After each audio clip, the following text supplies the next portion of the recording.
Hey everyone, welcome back to Corporate Decoder, the place where we crack open the shell of corporate filings to find the juicy bits inside, and Oaktree's latest filing is a doozy, packed with more complex financial instruments than a hedge fund manager's cocktail party. Today we're diving deep into Oaktree Asset-Backed Income Fund Inc.'s N2 filing, giving you the real story behind their business strategy, all the risks they're juggling, and crucially a peek at their early financials. Stick around, because understanding this stuff is key to knowing where your potential investments are headed. And hey, if you appreciate these deep dives into financial documents, make sure you're subscribed. We also have a Discord community linked in the description below where we break down even more financial news, so join us there. So this document, filed back in July 2025, is like the official blueprint for Oaktree's Asset-Backed Income Fund. Think of it as their introduction to the world of public investing. It tells us exactly what they're planning to do, how they plan to make money, and importantly, what could go wrong. Oaktree Asset-Backed Income Fund Inc. Can scroll caps the main star here is Oaktree Asset-Backed Income Fund Inc. They're a closed-end management investment company, which is a fancy way of saying they pull money from investors to buy assets. And they're operating as an interval fund, which means they offer investors a way to sell their shares back to the company periodically, but it's not like a regular stock you can just sell anytime on an exchange. Their main goal is pretty straightforward: make money from current income and also try to make their investments grow in value over time. They plan to achieve this by focusing on something called asset-backed finance, or ABF investments. Basically, they're looking at investments tied to pools of loans, leases, or other receivables. Think things like car loans or mortgages bundled up and sold as securities. And they're really doubling down on this strategy, planning to put at least 80% of their money plus any borrowed money into these ABF investments. That's a huge chunk of their assets, showing a strong belief in this market. They'll be looking at investments across different industries, aiming for pools of contractual assets. They break down the ABF market into three main parts: investment grade, core, and opportunistic. Investment grade is the safer, lower risk side, usually with higher ratings. The core segment is that middle ground, often focusing on income from those contractual cash flows and can sometimes be below investment grade. Then there's the opportunistic segment, which is typically riskier but has the potential for higher returns, often involving more junior debt or even equity stakes. Oaktree plans to focus mainly on the core segment, kind of like the reliable middle, but they'll spice things up with some more opportunistic plays for those potentially higher returns. They're not afraid of risk, as they'll also be investing in instruments rated below investment grade, which is commonly known as high yield or junk instruments. This is where the real risk and potential reward often lie. Now, here's a big one: leverage. They plan to borrow money or use other credit facilities to boost their investments.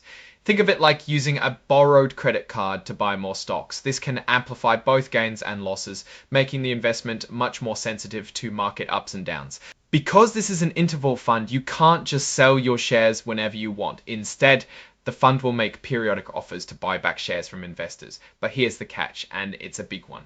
The offer might be oversubscribed, meaning more people want to sell than the fund can buy. If that happens, you might not be able to sell all your shares when you want to, making this a really illiquid investment they expect to offer to repurchase at least 5% of their outstanding shares each quarter. Let's look at the financials, which are from mid-June 2025. They've got $100,000 in cash, which isn't a lot, but it makes sense since they're just getting started. Their total assets are about $2.6 million, mostly tied up in deferred and payable offering costs, meaning the costs of setting up this investment. Their net assets stand at $100,000.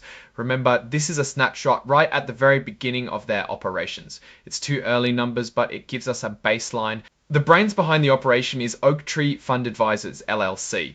They're part of the larger Oaktree Capital Management, a really big player in global investment management, known for focusing on less efficient markets and alternative investments. They've got a massive amount of assets under management, and this new fund is a part of their broader strategy. On the fees side, the advisor gets a base management fee of 1.25% of the fund's assets. However, they've agreed to waive this fee for at least a year from when the registration statement becomes effective. This is a common move to attract investors early on, reducing the immediate cost for them.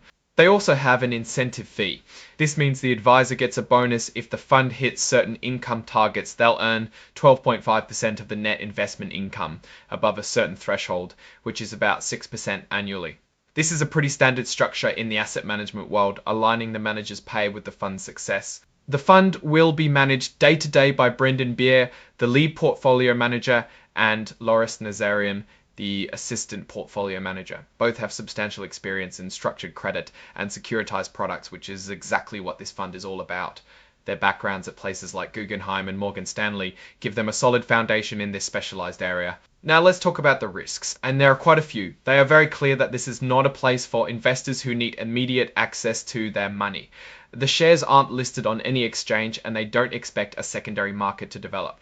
This means your ability to sell is heavily reliant on those periodic repurchase offers, which, as we said, might not always let you sell what you want when you want. They also warned that risks tied to buying asset-backed securities and using leverage mean this investment is speculative and carries a high chance of losing money. Pretty direct warning there.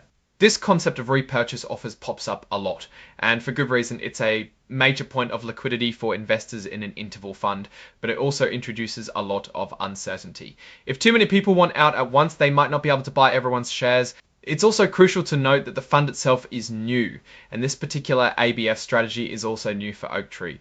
With no operating history, investors are essentially betting on Oaktree's expertise and past performance in similar but not identical areas.